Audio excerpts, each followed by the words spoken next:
modifications to my ZD-8917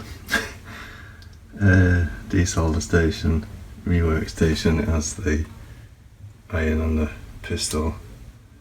Yeah, I've had it since like 2018 and it's been pretty good. The model I had before this, which is basically the non-ESD version, works much better. I don't know why, because it's basically the same thing except in a different case.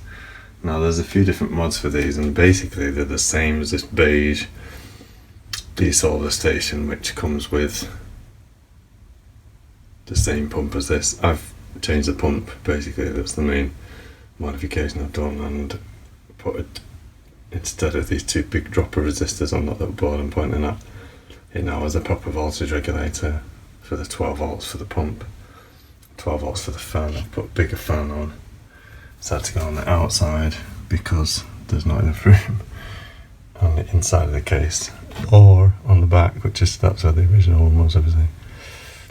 Again, very loud, and it was getting like 18 volts until you pulled the trigger, and then it was getting 12, and it's a kind of an over voltage situation, sort of permanently really. And the original pump, let me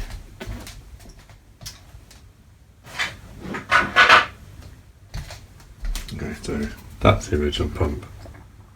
It's pretty heavy, it's really loud. Incredibly loud.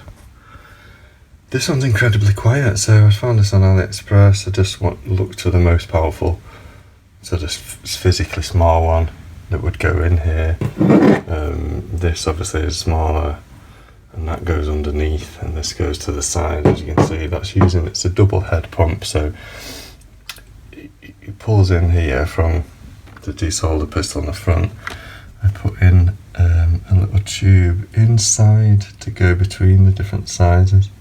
So you can see that red kind of shape there. That's the tube that's inside.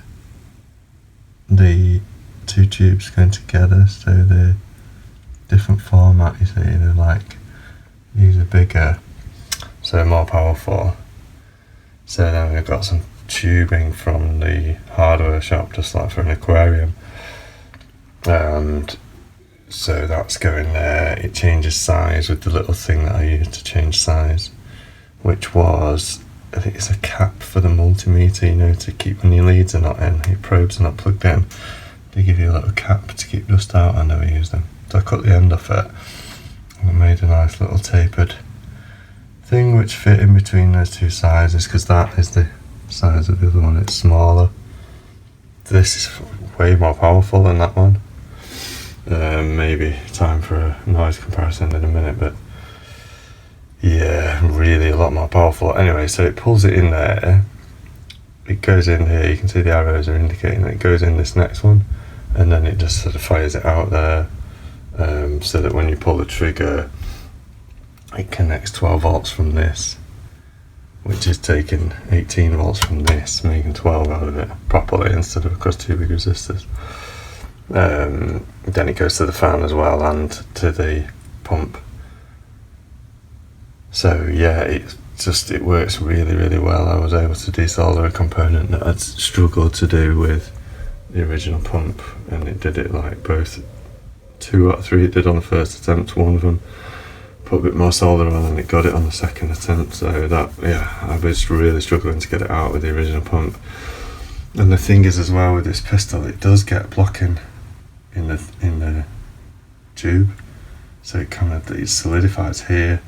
So with a more powerful pump, I'm really hoping it's still going to have less jamming problems, because it's able to pull it all the way through before it solidifies at the end here, which is why it works better for desoldering the components, because they're more powerful and it's able to suck the solder from both sides. Because this is physically bigger, I had to relocate that board and this basically linear power supply. So this was kind of here and that board was there. So there's enough space, you just had to move those two things around, but all the cables could stay the same size, same length, except one which I had to extend this earth cable. You can see my little extension there, that's that yellow in a tube as I just joined another one together. I don't think this gets very hot, but I put some aluminium tape and then Kapton tape around that just because it rests against the corner, just to give that pipe a bit more heat protection. But yeah, it's an interesting power supply, this one, because you've got like a regulator board on there with a bridge rectifier, you got a linear thing feeding that, and you got also that goes straight to the small circuit board here for the iron, and you've got this switching. So there's loads of different power supplies in there. So whilst it is simple to achieve, it is mains power, you know, so you've got to know where you can move things to safely. You know, there is the space inside here to fit this, but you do have to move the things around. The transformer's in the same position it always was, which is nice. These have some kind of a lock-in mechanism in them, so they're very hard to get off.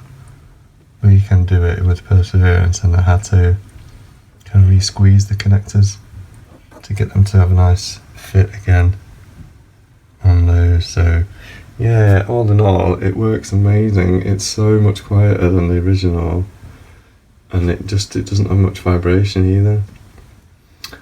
So now you have to access 3 screws here to be able to remove it from the front, and this had like a Conceptually sticker on it with the soldering rework station which went right across there. So yeah, I've cut that off. I've kind of re-glued it in these places it came off already. Not much adhesive between there because these are membrane switches, so there's only a bit of adhesive which had already died. So I've put some new contact glue in there. I'm going to put some labels with the dyno on here and here. I mean, I know what they are of course because I've had it for like 6 years, but I'll just put some labels on it, it'll make it look a bit nicer. You can see the lighting through there, which you wouldn't normally. Yeah, it's a bit sunny today, so it's hard to see. So yeah, then that's going to attach to there. It's just floating right now, but just to show you the inside, and then yeah, it'll go back together like that, and then with the max fan on the side. This is much bigger and much quieter, so I'll just pull the air out there and keep it nice and cool in there. And you could have put something on top, but then you're always going to be dropping shit in there, you know. So probably put some speaker cloth over this actually to stop. Do you know, if you cut a component, the leg can fly off and bounce and then maybe go back inside. So I want to just stop that happening. So yeah, I mean it works great. It's so quiet. I can't really do a comparison, but I'll just turn this on. There we go. Sort of properly plugged in. Okay, don't need for it to heat up. So if you're familiar with this one, you'll know that it sounds like a cow mooing and it's incredibly loud.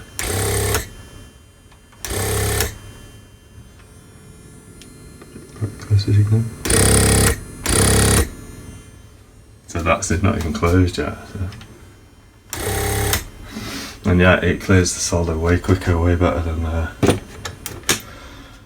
the other one as well. So all in all, really recommended that. The pump cost €40. The fan was like 15. But it's a silent fan. It's like 9 decibels. It's on then. You didn't even hear it, you know. What else? The voltage regulator board is about €3. So yeah, I mean, some time changing it around, but not much, and it works so much better.